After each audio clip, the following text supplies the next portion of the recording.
ఈ మధ్యకాలంలో నిడదవోలు నియోజకవర్గంలో మిడిమిడి జ్ఞానంతో మాట్లాడే నాయకులు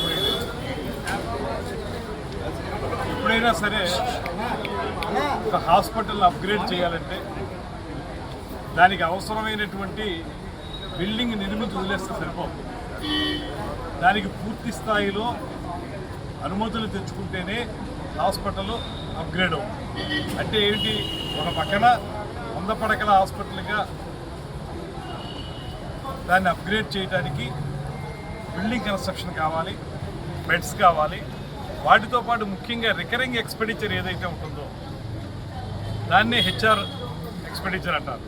ఆ రికరింగ్ ఎక్స్పెండిచర్ ఎందుకు మనకి శాంక్షన్ అవ్వాలంటే, బిల్డింగ్ కట్టేసి రూములు తయారు చేసుకుని డాక్టర్లను రిక్రూట్ చేసుకోలేదనుకోండి, పారామెడికల్ సిబ్బందిని రిక్రూట్ చేసుకోలేదనుకోండి, ఏంటి దానివల్ల ప్రయోజనం? పారామెడికల్ సిబ్బంది ఉండాలి, డాక్టర్లు ఉండాలి అంటే దానికి పూర్తి స్థాయిలో హెచ్ఆర్ అనుమతి రావాలి. అంటే జీతాలు చెల్లించే కార్యక్రమాన్ని ప్రభుత్వం చేపట్టినప్పుడే దానికి పూర్తి స్థాయి అనుమతులు వచ్చినట్టు. వారు ఏదో కేంద్ర ప్రభుత్వం నుంచి మేము తీసుకొచ్చాం, ఆ రోజున వచ్చేసింది, శాంక్షన్ అయిపోయిందంటే ఎక్కడ శాంక్షన్ అయిందో మీరు పేపర్లు తీసుకురండి. ఈ విషయం మీద మీకేమన్నా అనుమానాలు ఉంటే, లేకపోతే ప్రజలకు ఉన్నటువంటి అనుమానాలు తీర్చడానికి ఏ వేదిక మీద అయినా సరే నేను నిలబడి మాట్లాడడానికి సిద్ధం.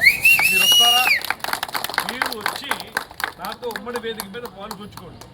మనం కలిసి మాట్లాడదాం. ఏ ఘర్షణ వద్దు, ఏ ఇబ్బంది వద్దు, ప్రజలకు అర్థమయ్యేలా చెప్తాం.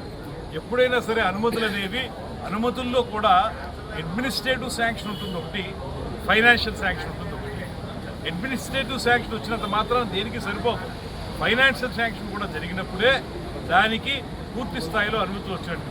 అదేవిధంగా హాస్పిటల్కి సంబంధించి ఎప్పుడైనా కూడా హెచ్ఆర్ పాలసీ క్రియేట్ అయిన తర్వాతే వాళ్ళు ఉద్యోగస్తులకు వచ్చేటువంటి రికరింగ్ ఎక్స్పెండిచర్ ఏదైతే ఉంటుందో దానికి అనుమతులు తెచ్చుకున్న తర్వాత మాత్రమే దాన్ని హాస్పిటల్ని మనం అప్గ్రేడ్ చేసినట్టుగా పూర్తి స్థాయిలో అనుకుంటాం.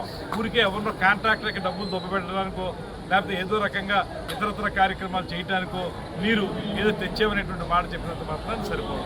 దాంతోపాటు ఆయన ఒక అడుగు ముందుకేసి, మాజీ ఎమ్మెల్యే గారు, ఆయనకి మరికి ఏ రకంగా నేను ఎంతకాలం నుంచి రాజకీయాల్లో తిరిగానో, ఎంతకాలం నుంచి రాజకీయాల్లో ఉన్నానో, విద్యార్థి దశ నుంచి రాజకీయాల్లో ఉన్న విషయం ఆయనకి తెలుసు వారి తండ్రి గారి ద్వారా.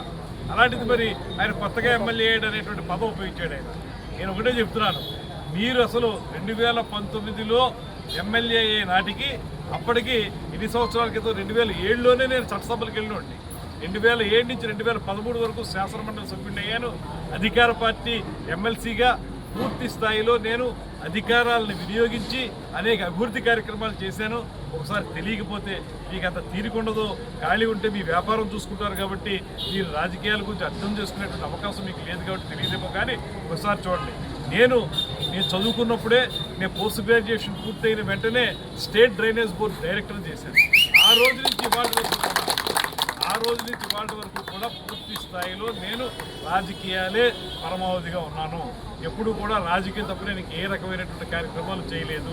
పూర్తిగా శాసనమండలి సభ్యుడు 6 సంవత్సరాలు చేశాను.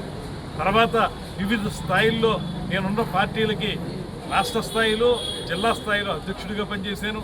ఇవన్నీ చేసి ఇవాళ పవన్ కళ్యాణ్ గారి యొక్క పూర్తి స్థాయి ఆశీస్సులతోటి నేను మంత్రిని అయ్యాను. అటువంటి పరిస్థితుల్లో ఒక దార్శనికుడైనటువంటి నేత అయినటువంటి ముఖ్యమంత్రి చంద్రబాబు నాయుడు గారి టీంలో నేను సభ్యుడిగా ఉన్నాను. ఇది నా యొక్క రాజకీయ కార్యక్రమాల పరంపరకి ఒక ఉదాహరణ తప్పితే, మీరేదో కొత్తగా వచ్చాడు, కొత్తగా ఎమ్మెల్యే అయ్యాడు, కొత్తగా మంత్రి అయ్యేటటువంటి మాటలు మీరు ఉపయోగించడం వల్ల మీ అవివేకం, మీ అజ్ఞానం బయటపడుతుంది తప్పితే మరొకటి కాదు అనేటువంటి మాట.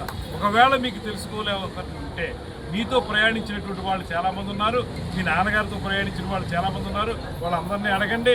వాళ్ళందరూ కూడా అనేక సందర్భాల్లో నా దగ్గరకు వచ్చి నా సలహాలు తీసుకుని రాజకీయంగా నాతో అనేక కార్యక్రమాల్లో పాల్పంచుకున్న వాళ్ళు చాలామంది మీ చుట్టూ ఉన్నారు. వాళ్ళందరినీ అడిగి తెలుసుకోండి, అజ్ఞానంగా మాట్లాడొద్దని మీకు హితం పొందుతున్నాను.